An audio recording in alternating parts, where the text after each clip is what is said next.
السلام عليكم ورحمة الله وبركاته. أهلا وسهلا بحضراتكم في الفيديو الثالث لأسعار الشقق والفيلات بمدينة المنصورة الجديدة، مدن الجيل الرابع الموجود في الدقهلية أو الموجود في الدلتا بشكل عام. المرة دي بقى وفي الفيديو الثالث ده، طيب لسه أول مرة أشوف الفيديو ده، سبق الفيديو ده فيديوهين. الفيديو الأولاني بيتكلم عن المستوى الأول ألا وهو فيلل المستقلة بذاتها، والفيديو الثاني بيتكلم عن المستوى الثاني وهو الفيلل ذات المستوى الملتصق أو البيت الملتصق، يعني مبنى فيه فيلتين اتنين مع بعض لازقين مع بعض. لكن في المره دي وفي الفيديو الثالث ده جاي اتكلم مع حضراتكم عن الشقق المستقله اللي هي الشقق زي العمارات اللي احنا بنشوفها، ولكن داخل جنه مصر وداخل كمان اسكان مصر وداخل الاسكان ذات الطابع الساحلي. خلينا اول نتكلم على جنه مصر لان هي واحده من المستويات اللي سابقه، يعني هي اللي تطلع على طول المستوى الثاني اللي موجود في قدامنا على طول هو المستوى الثاني اللي هو الفيلا الملتصقه، فهو الخطوه اللي بعد كده. ايه المسافات وايه الاسعار وايه الدنيا في جنه مصر؟ طبعا هنتكلم في الفيديو ده عن الجنه والاسكان والاسكان ذات الطابع الساحلي، ولكن خلينا الاول نبدا بجنه مصر. نبدا في المنطقه اللي انا فيها دي او في جنه مصر. المنطقه او الفوائد او يمكن المميزات اللي موجوده انه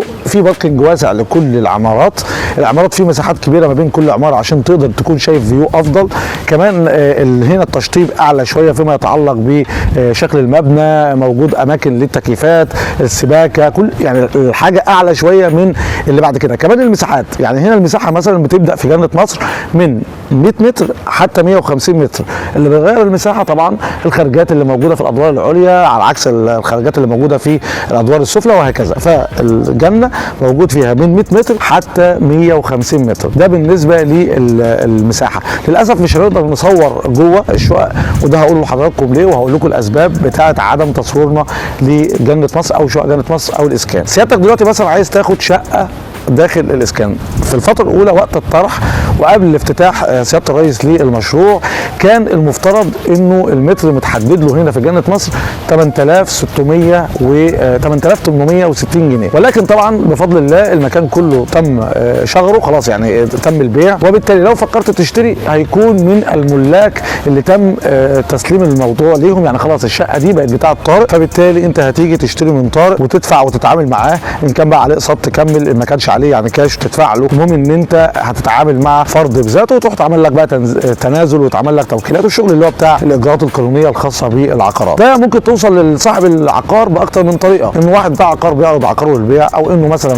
توصل لمسوق عقاري او سمسار يعني هو اللي يقدر يوصلك لصاحب الشقه، او ان انت تتواصل مع مثلا غفير يعرفك بحد مالك الشقه تقدر تشتري منه. ده بالنسبه لجنه مصر. كمان موجود في جنه مصر حمام سباحه، هتشوفوه طبعا ان شاء الله في الفيديوهات. يعني طبعا دلوقتي هو مش شغال بحكم ان احنا فتره لسه ما بدأناش فتره الصيف، ولكن موجود حمام سباحه. زي ما قلت لحضراتكم في الجنه اعلى شويه والمستويات اعلى شويه. اللي قلته فيما يتعلق بشراء جنه مصر هو نفس اللي هيتقال على الاسكان، وهو نفس الوضع على الشقق اللي موجوده في الاسكان ذات الطابع الساحلي. كلهم تم بيعهم بفضل الله سواء في المستوى الاول او المستوى الثاني، يعني الطرح الاول والطرح الثاني خلاص الموضوع انتهى.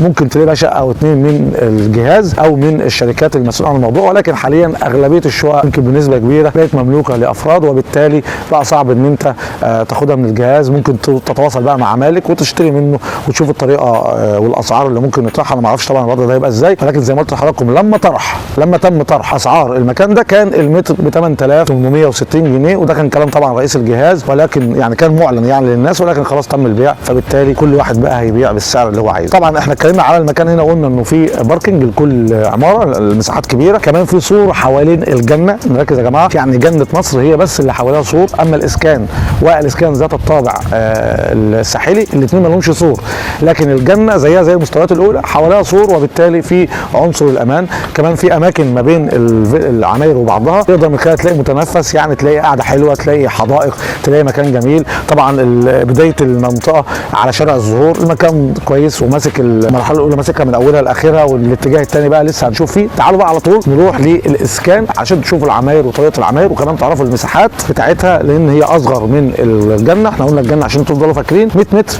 حتى 150، اما اللي هناك المساحه واحده بس هقول لكم عليها في الفيديو، يعني نكمل الفيديو ونروح لها على طول.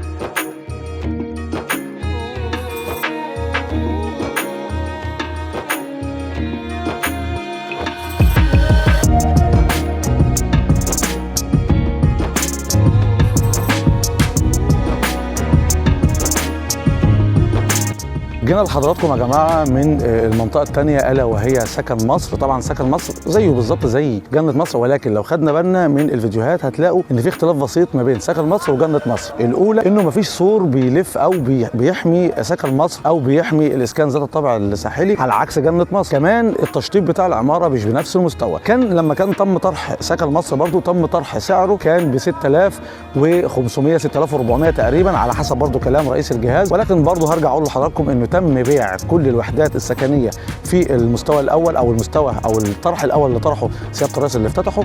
بعد كده على طول بقاش فيه اي سكن. فلو حبيت تشتري هتشتري من مين؟ هتشتري من الملاك الموجودين في المكان. يعني انا شاري مكان تيجي تشتريها مني سواء بقى كانت اقساط او حتى بشكل كاش او بغيره. لكن المساحه هنا مختلفه عن مساحه جنه مصر. المساحه هنا في سكن مصر بتبدا من 115 وهي 115 متر بس، دي المساحات الموجوده داخل سكن مصر. كمان المنطقه اللي هي السكن الاجتماعي ذات الطابع الساحلي ده كمان يا جماعه بمساحه 100 متر، يعني 100 متر لذات الطابع الساحلي، 115 متر لسكن مصر و100 ل 150 في جنه مصر.